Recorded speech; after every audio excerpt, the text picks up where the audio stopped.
Downloadable content is a great way to expand a game's lifespan, but it can also be a disaster. Mass Effect has DLC that ranges from genuine garbage to some of the best ever produced, so let's take them all and rank them from worst to best. We are primarily looking at Legendary Edition, so I'm judging these in a vacuum. We are just considering how good the content is and nothing else. It really wouldn't make sense to factor in their pricing, since the DLC is free, not just in Legendary Edition, but for the original releases as well. Yeah, for those who don't know, all the Mass Effect DLC is just free now, so looking at their value for the original cost would be pointless. I'm also not going to be ranking all the cosmetic, armor, and weapon packs that they sold. There's a bunch, and I have nothing interesting to say about any of them. But you know what I do have interesting things to say about? This video's sponsor, Wanted Dead. This isn't the first sponsorship I've been offered, but it's the first one I've accepted. I only wanted to take a sponsorship from something I actually recommend. I genuinely really like this game and am happy to show it off. It's just a good game that was created with heart by the team behind Ninja Gaiden and Dead or Alive. Now, if you're watching this video, I feel like I can safely say that you like science fiction games from the 360 era, and that's the exact vibe that Wanted Dead aims to capture. It's so nice to play something where you can look at all the decisions and immediately tell they did that because they thought it would be fun. And part of that vision is the brutal difficulty. If you want to get through this game, you need to focus and master the combat. It's the kind of game where you'll be leaning forward in your chair a lot. The gameplay reminds me of Bloodborne, in that you need to parry with your pistol and go on the offensive to recoup health. But Bloodborne doesn't let you do this. It's both a hack and slash and a third-person shooter, and it blends the genres wonderfully. Swapping between chopping up enemies and mowing them down is seamless, and you need to make use of both methods of combat if you want to succeed. And once you've made your way through the merciless enemies, each level ends with a boss fight. They're all distinct, no copy-paste or derivative filler, and they are fearsome. But do you want to know what comes right after you slay this massive war machine? The ramen-eating minigame. Yeah, this isn't just a brutal, serious hack-and-slash shooter, you're also given downtime with a bunch of minigames. They're all hilarious and absurd, again making it clear just how much of this game was made out of passion. I've genuinely spent too much time on the claw machines, which won't grab the stupid... Just grab it! Motherfucker! The game does have its jank, I won't pretend it doesn't, but dear god, I will absolutely take a gem of a game made with true vision over something designed by committee and sanded down to the point it doesn't have anything risky or strange. But the baddies aren't the only thing being slashed. Right now, the game is available at a mind-blowing 50% discount. We're not talking some little 30 or 40% off sale, no, it's 50% off. This exclusive deal is valid on Steam until January 4th. Wanted Dead is also on Xbox Series X and S, Xbox One, PlayStation 4 and 5, and the Epic Game Store. So don't hesitate. Grab your copy now using my link in the description and immerse yourself in the exciting chaos. Emphasis on chaos. Let's get started with the F-tier DLC. These are the pieces of garbage that do nothing but bring down the experience. I'd say this is the most predictable, yet likely most controversial placement. It's Arrival. I did an entire video explaining why I hate it, but even in that video I never say it's the worst DLC. At the time I hadn't really gone through and directly compared it to every other DLC, so I didn't want to make that claim. And now that I have compared them all, yup, it's the worst. I will die, never having seen the Reaper's blessings, and you will just die. I'm not going to go into detail because, again, I already made a full video. Simply put, the writing is absolutely terrible. It's an idiot plot through and through. And I could get past bad writing if the plot didn't matter, but it's so massively consequential that the bad writing drags the story of the entire trilogy down. And because of that, I say it's the worst DLC. The trilogy works better as a whole if it is not installed.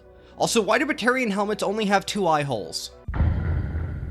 Whether these are separate DLC or just a single DLC split over 2 games is pretty muddy. Fortunately, they're both terrible, so I don't need to worry about putting them into different spots on the tier list. Mass Effect Genesis and Genesis 2. The concept of an interactive comic book that summarizes and lets you make pivotal choices for Mass Effect 1 and 2 is genuinely a great idea. It gives you a way of jumping into Mass Effect 2 and 3 while still customizing your experience a bit. And sure, it's kinda pointless now that you get all the games in a single package, but when they were separate games, it genuinely made a lot of sense. But holy shit, these are ugly. Seriously, the art in here is like 80% abysmal with a couple decent drawings mixed in. Just look at what they did to Rex.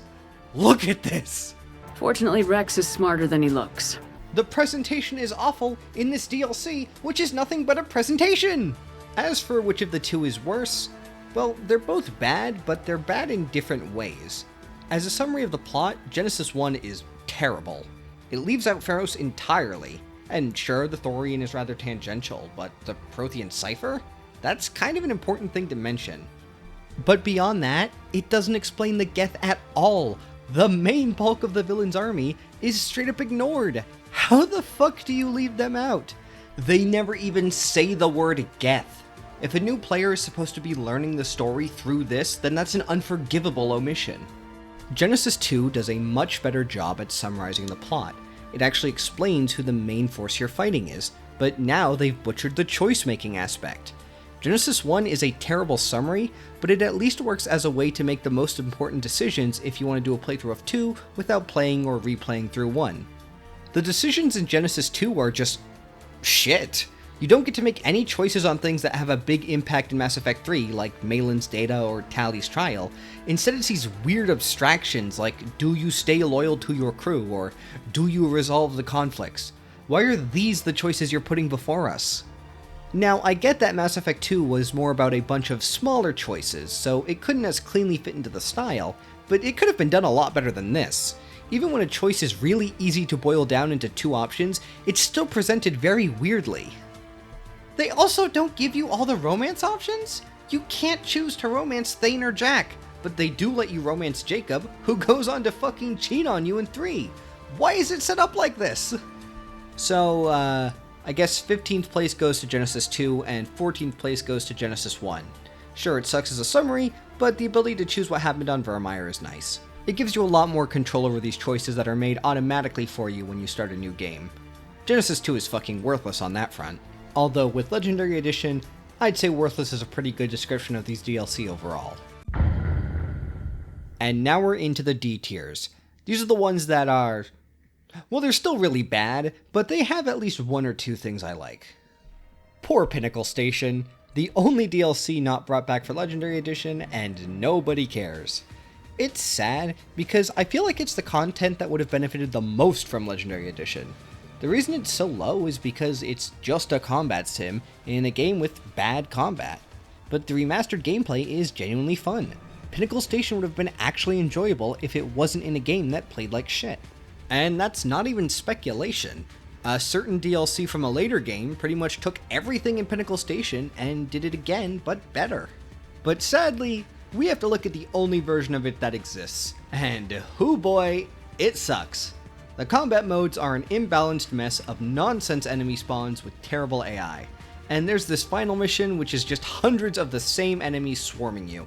It's not fun, there's no story, it is just a straight up disaster. But I do like the rewards you get for completing that terrible mission. Shepard's apartment is genuinely nice. It is one of the most livable looking places in the entirety of Mass Effect 1, and the ability to spend a bunch of credits for random gear is something I think the game benefits greatly from. It gives more use to the absurd wealth you build up by the end of the game, and gambling is fun. Do not hate Pinnacle Station, my dear viewers. Pity it, for it was ahead of its time and left behind. Or hate it, because let's be honest, a lot of it is complete bullshit. Firewalker! It sucks. They made a DLC entirely based around piloting a new vehicle, the M44 Hammerhead, and then made the vehicle terrible to use. First off, the complaint that everybody has about this piece of scrap, it is so fucking fragile. Why does this state-of-the-art military vehicle explode if you so much as sneeze on it? It doesn't even have good offense power to make up for it. Its damage output is worse than the Mako's, and the gun is fucking tedious to use. Combat in the Mako involves driving around, aiming at enemies, and mixing together your rapid-fire machine gun and your slow-firing explosives. The jump jets also allow you to hop over enemy rockets. It is genuinely fun to use in battle. Meanwhile, here is how every fight in the Hammerhead goes. You just find a place that you can hit them, but they can't hit you, and hold left click until they die. This is because rather than putting you against enemies with projectiles that you can dodge, they all wield hit scan weapons, so you'll take damage and die even if the bullets are visibly missing you. And Firewalker missions don't even have checkpoints, so as soon as you get killed because it gets so much as looked in your general direction, it's back to the fucking squad selection. But what about the missions that don't include combat? The ones where you're just moving around in the Hammerhead can be fun, that is until it snags on nothing. And sometimes you're expected to collect stuff, which means you need to wrangle the Hammerhead to stay in place while it drifts around like mad. And once you pick up the item, it plays this ear-splitting noise. In the original release, this was actually a pleasant little beep.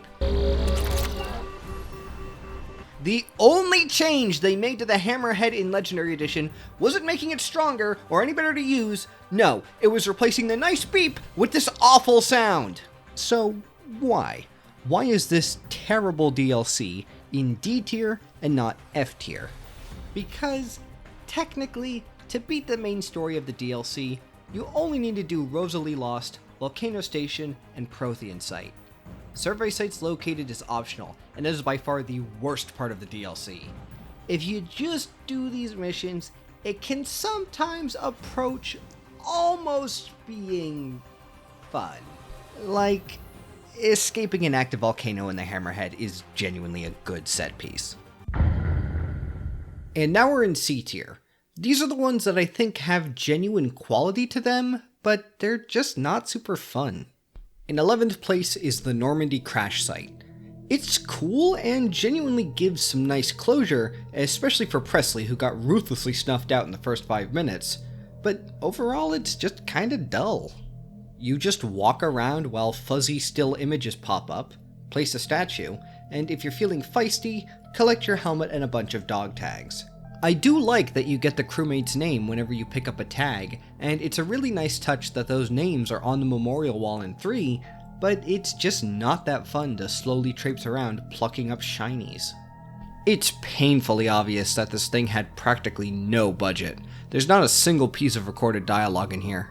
I think if it had been flashier, it would have benefited. Like, imagine if Presley's journal was voiced recordings. But overall, what we got is fine. In 10th place is Overlord. This DLC is probably the most mixed bag of any in the game. It's got a great beginning and a great ending with a bunch of filler in between. Hermes Station is a very strong start. It's an eerie lab full of dead scientists that swiftly but naturally ramps up to an action-packed fight on a satellite dish. But then you have to go to Prometheus and Vulcan Station, which just... The issue with these stations isn't that they're bad, but rather that they're shameless padding. And to get to them, you have to take the fucking Hammerhead.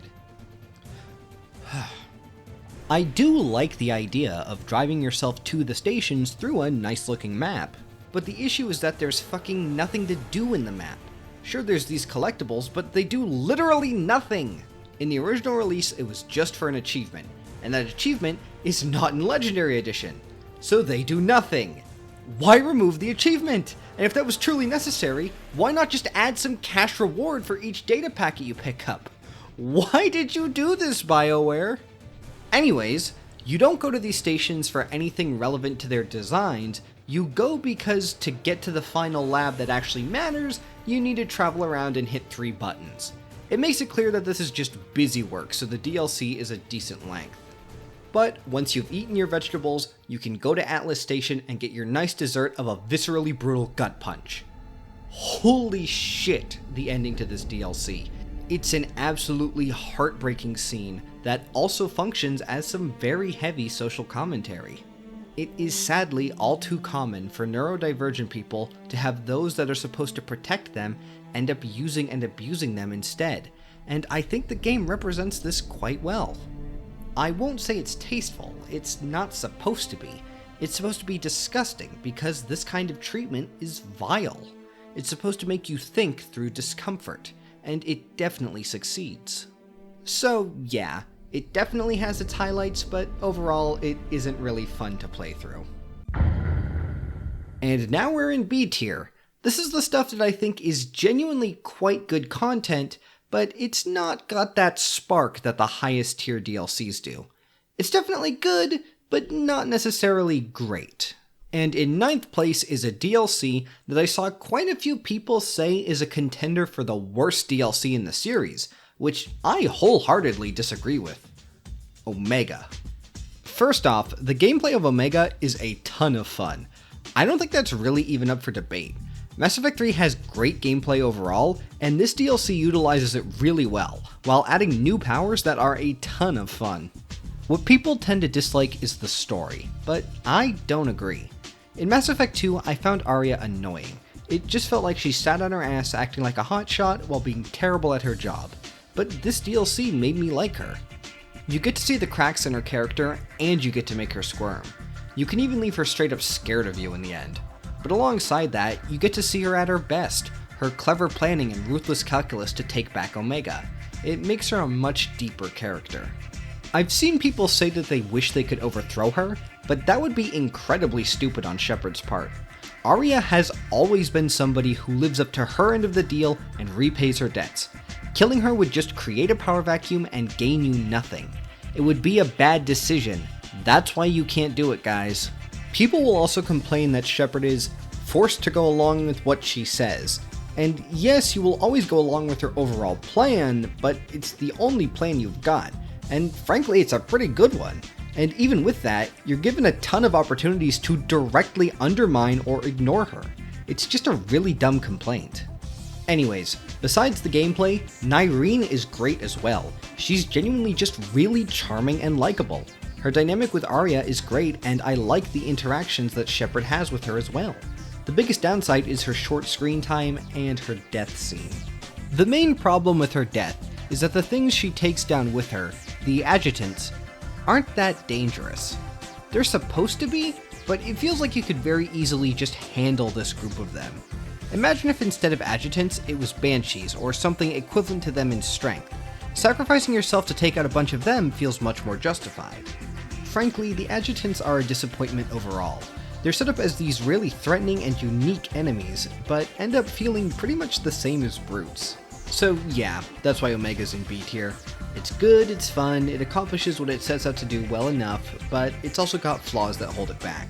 There are clear ways it could have been better. Zaid Masani is fine. Of the DLC squad mates, he definitely adds the least. He doesn't really have an arc, and he barely tells us anything new. The only real interesting thing about him is that he founded the Blue Suns, and that just feels weird, that humans, the new kids on the block, started this massive galaxy-spanning mercenary group. He doesn't really fill any niche. Mass Effect 1 had a good mix of Paragon and Renegade squad mates, but 2 is mostly Renegade, and Zaid just kinda goes onto the pile. We already have angry shooty dudes. Many people have said that he should have been a Batarian, but I don't fully agree, for 2 reasons. First, I think we should have had a Batarian squad mate as a more fleshed out base game character instead of as DLC. It would have let them integrate and explore the hegemony more. And second, that would mean we don't get Robin Sack's phenomenal performance. For 20 years I've seen that bastard every time I closed my eyes, every time I sighted down on a target, every time I heard a gunshot. Don't you call that a goddamn grudge? It's pretty much the voice acting alone that brings Zaid up to B tier. It gives him such a presence and charisma. It makes it impossible to hate him even as he does these horrible things. Zaid may be nothing more than a grimy merc, but he's one of the goddamn best grimy mercs. In 7th place, we have something that I originally wasn't going to include, but I think it's worth mentioning. The extended cut. It's really less of a DLC and more of a patch, especially since it included a completely unrelated bug fix. I'm sure many people are surprised it's so high up on the list, but there's a few reasons for it. First, I think we should genuinely appreciate its existence. After the controversy with the game's straight up bafflingly terrible ending, the devs got right back to work to get this done ASAP. This isn't a case of a game being shipped unfinished with them planning to fix it up later. They were seriously not expecting such insane backlash. The devs have talked about how it sucked having to crunch on this when they'd have rather been finally catching their breath with the game released. I also think they did a good job genuinely listening to the critiques. Pretty much everything they added was in direct response to the most common complaints. Now, this wasn't always the best way to address things. People were upset that squad mates were suddenly back on the ship, and so they added the controversial Normandy pickup scene, which a lot of people consider contrived. Personally, I quite like it. I think there's enough reasoning to justify Harbinger ignoring the Normandy, and the suspension of disbelief it requires is worth the phenomenally written goodbyes. I'd say the original ending was about as close to objectively awful as you can possibly get, and the extended cut turned it into a functional ending.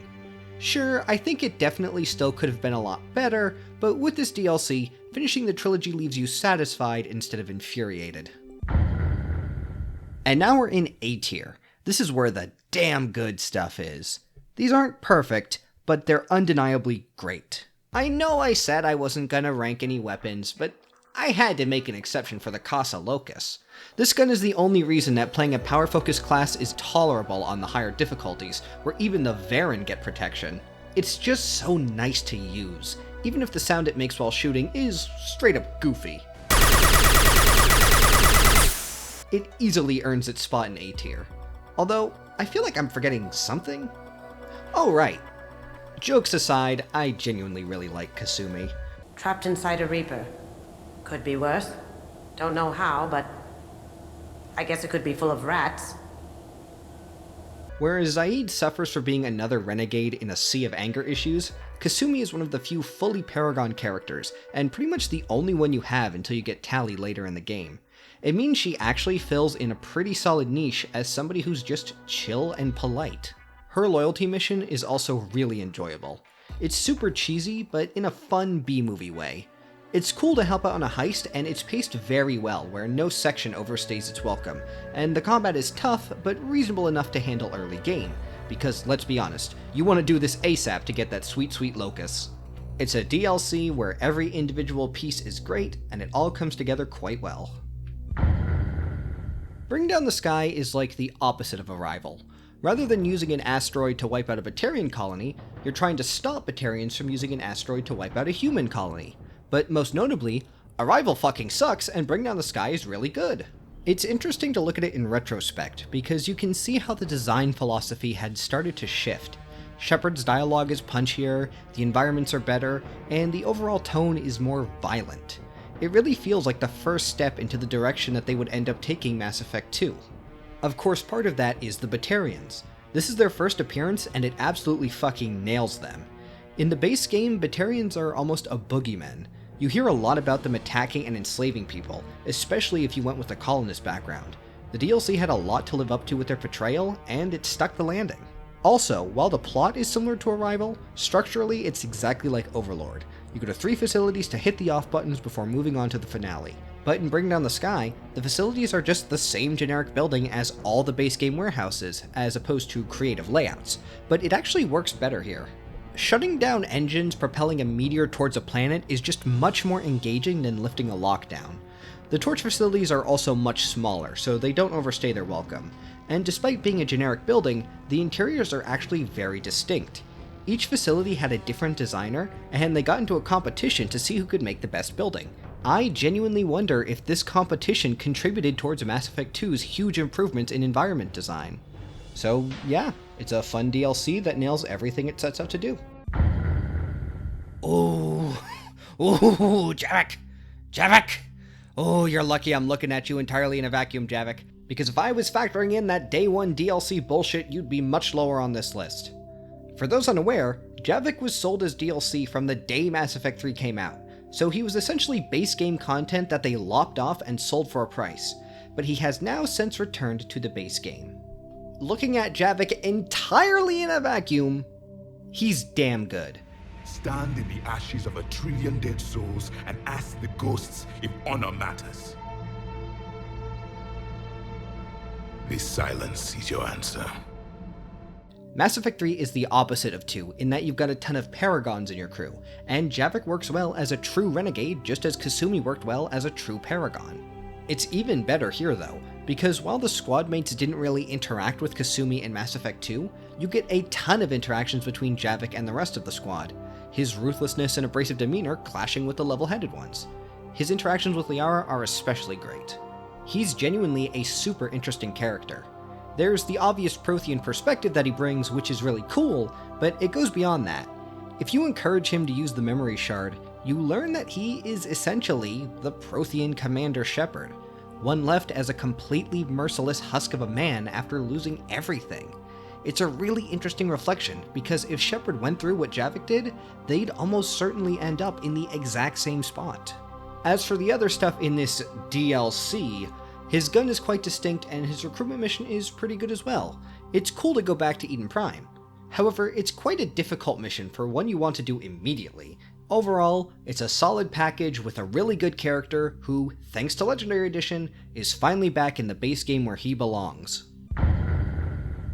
Alright, now we're in the top 3, the S tiers. These are the DLC that I consider to be Mass Effect at its absolute peak. I will hold these up as exemplars of what downloadable content should be. In third place is Lair of the Shadow Broker. They took Mass Effect and decided to make it a full-on action thriller. I feel like the direction they took Liara of making her an information broker was an odd choice, but it was definitely worth it because it meant we got this phenomenal content.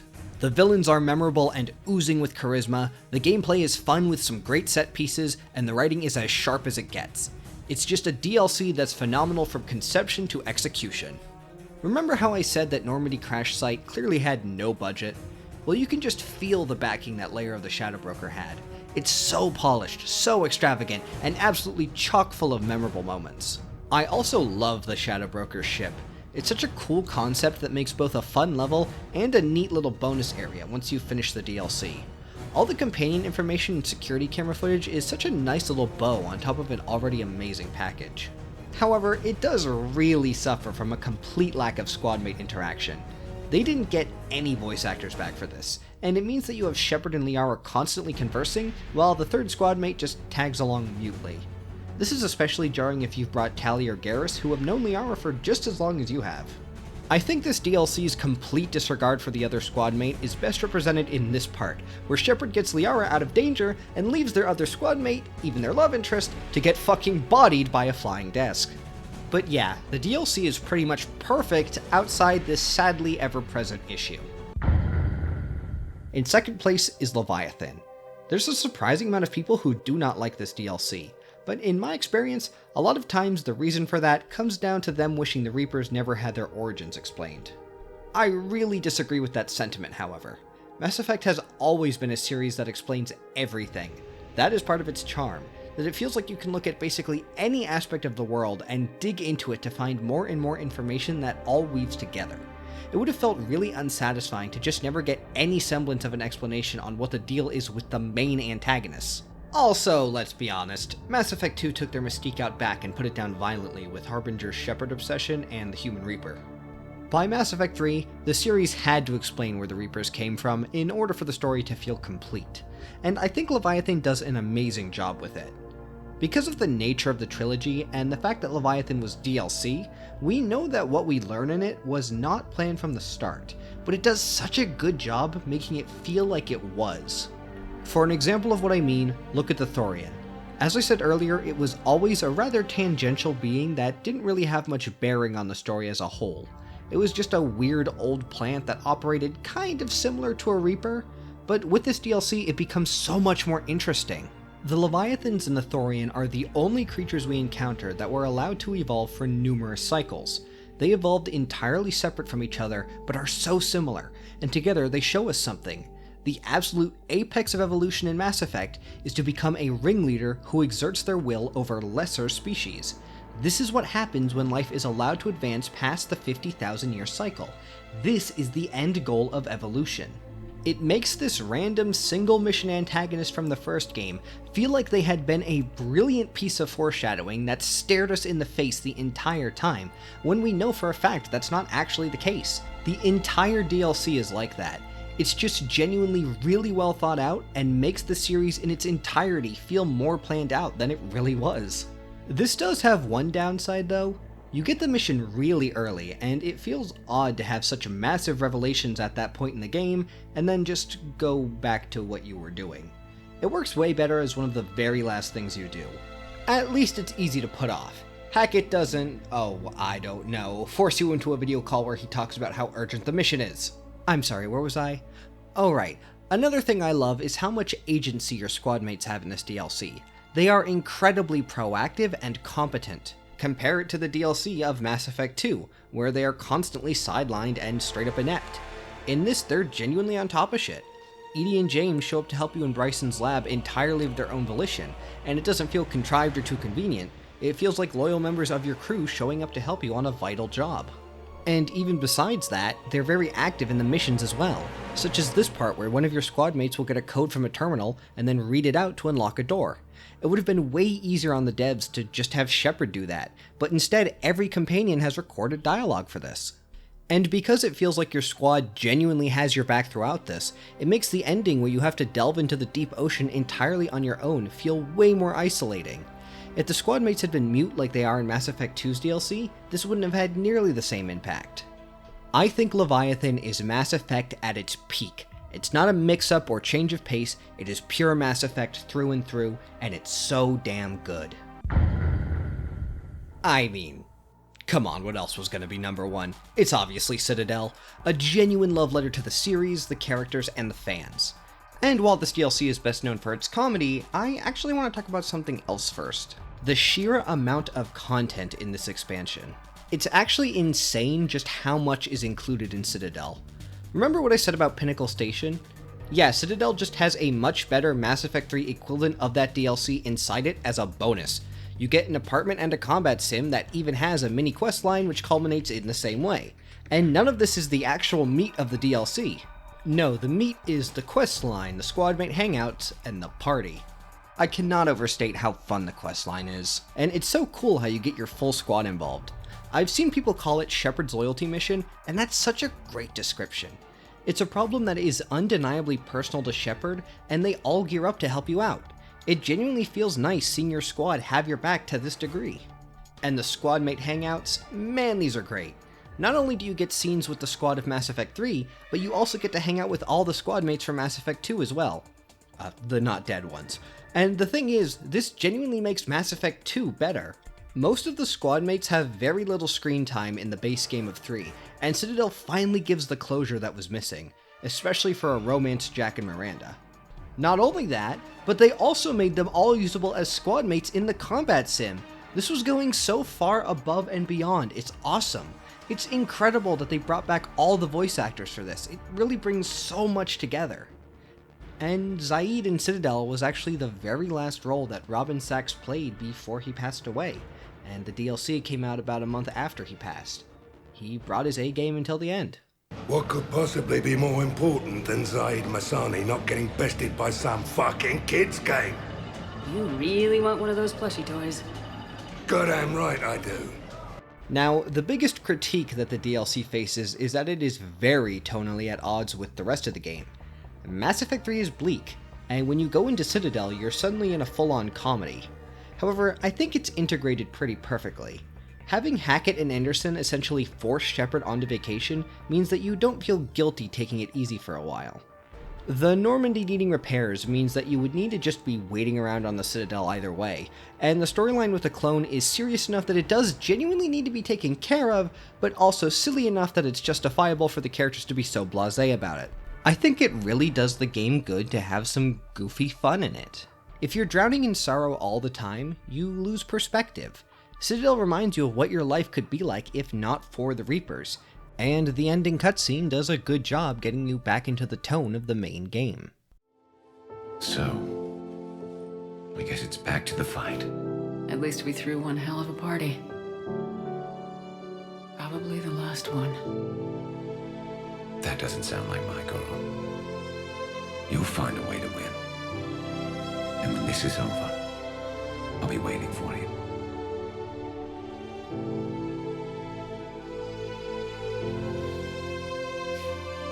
Best times of my life were spent on that ship. Been a damn good ride.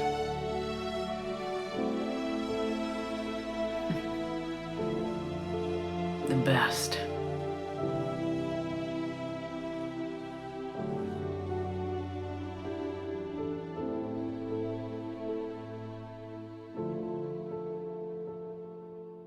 And here is the final ranking.